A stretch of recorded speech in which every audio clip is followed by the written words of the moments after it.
Hi, it's Cam, now on episode 9 for our series in digital painting in Photoshop, and we're looking at the pen tool. So we're looking at creating shapes with the pen tool, manipulating points, custom shapes, useful actions, and creating a perspective grid. So the pen tool in Photoshop is a great way to create shapes, and it offers us a lot of control and the ability to manipulate these curves. As you can see, by holding Alt we can manipulate these different points and make shapes. So you can see I have a nice curvy shape, and we can go in and edit these by using the direct selection tool. Path selection tool will select the whole path to move it around. Direct selection tool will allow us to manipulate each point.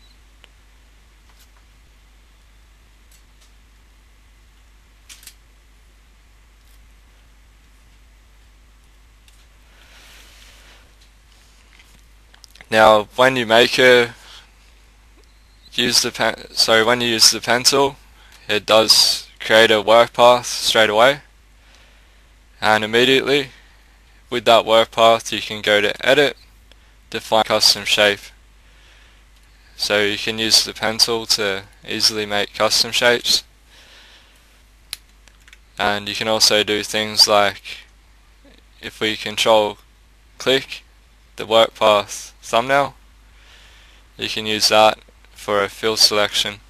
So Alt backspace to fill, Control D deselect, and now we have a filled area. Further things you can do when manipulating that point is to use the add, so we can add anchor points along our path. So that will give us more ability to manipulate the shape. Or we can points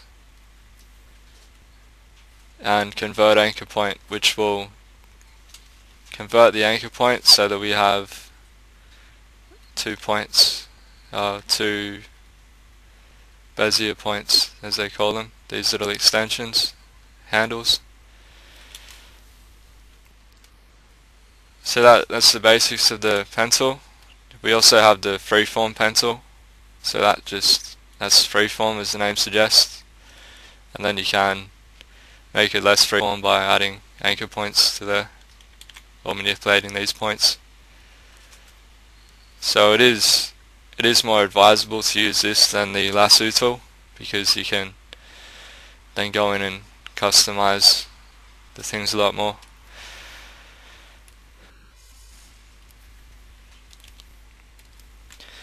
Okay, so we'll just look at some little actions that you can set up when using the pen tool. So I can make a basic shape. So just make a shape to your liking,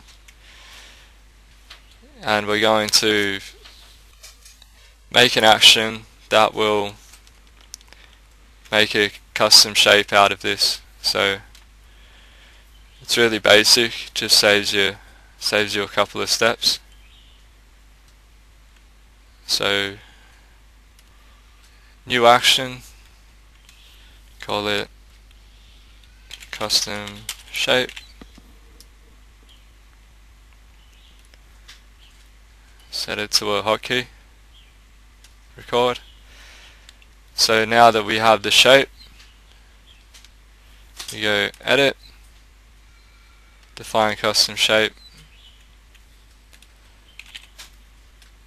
Okay, and then path, delete work path. Yes. Now stop, and you have that action. So that will save you just having to delete the path after you make the custom shape. So again, we can see how that action works. Click the hotkey F12, and you'll see in our custom shapes we have that shape. I will explain custom shapes in the next video, and we'll just look at some different modes of the pencil. So you can create a mode where it automatically will fill, so by clicking this icon up here it automatically begins to fill, and then you can change the color. Alternatively, if you don't want to do it that way, since it causes some problems, since it's not creating a work path, it's creating a vector mask. So an alternative to that is to just use the normal pen mode, create the desired shape, control click the thumbnail of the work path, and then Alt backspace to fill, deselect, delete work path, and we can create an action for that as well, so let's do that. New action, make the hotkey, just make it F12 again.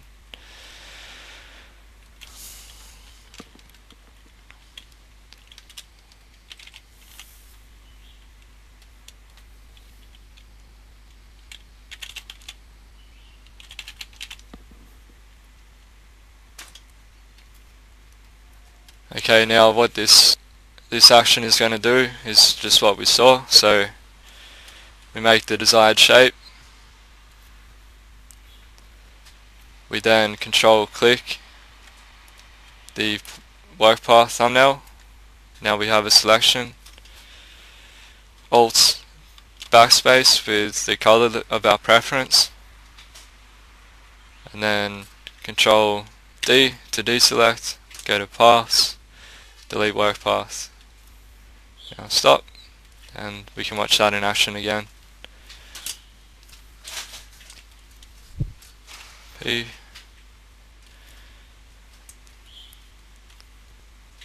Now let's press our hotkey. Oh, it's made it Shift F12 because I overrid it, so just go back. Shift F12, and now that's run the action.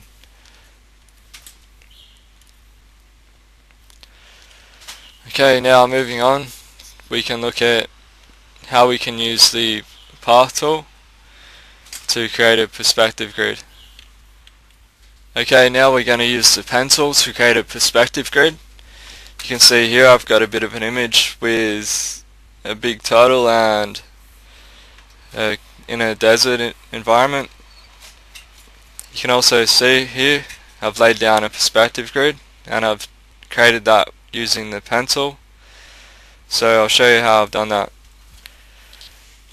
So first of all, with the brush on a new layer, we lay in a horizon line.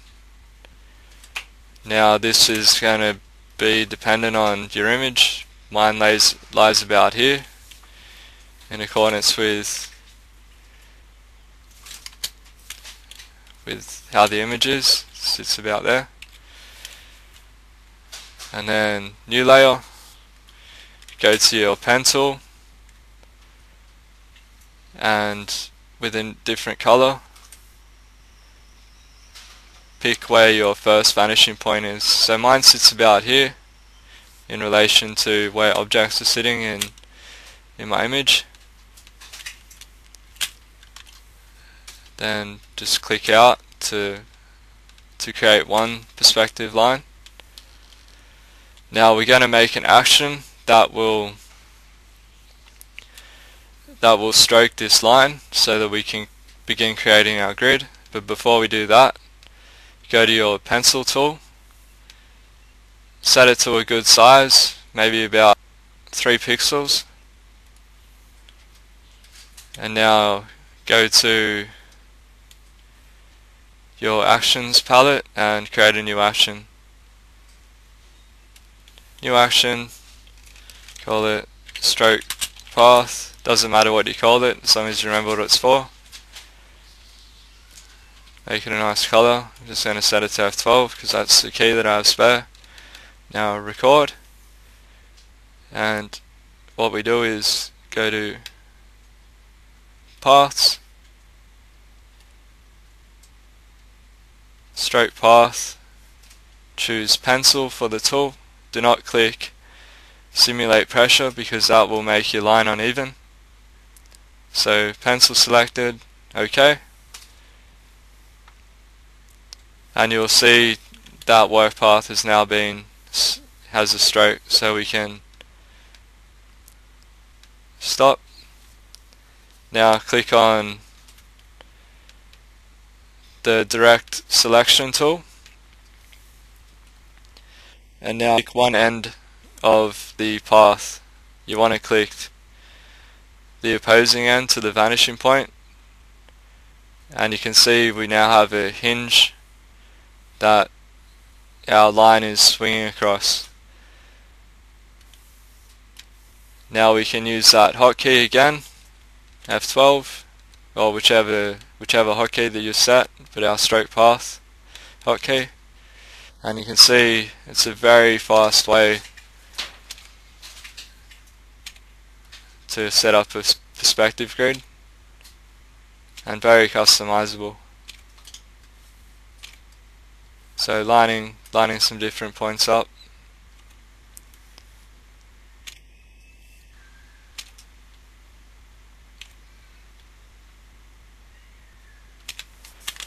Okay, now we want to have the second vanishing point, so we just repeat step 1 but from the opposite end. So new layer, we can delete our old work path,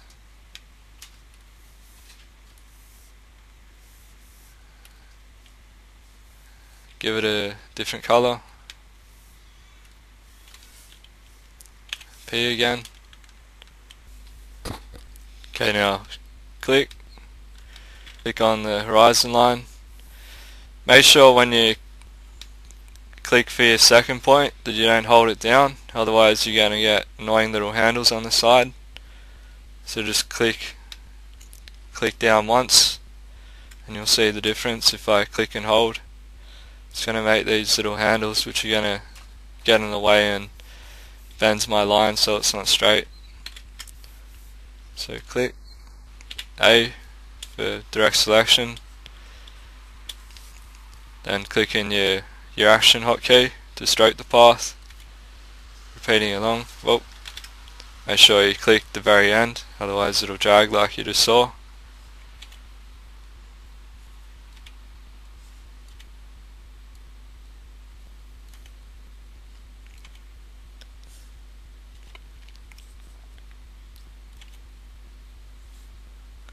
Now I didn't record this, I just skipped over to this, but this is really going to speed up your process, or at least not really speed it up, but make things more manageable. So in a group, I've grouped my horizon, my vanishing point 1 and 2. So you select those layers and press Ctrl G to put them into a group. Grouped it as perspective grid, and when I open that you can see I've got, so I can click on or off within here, or I can even lower the opacity.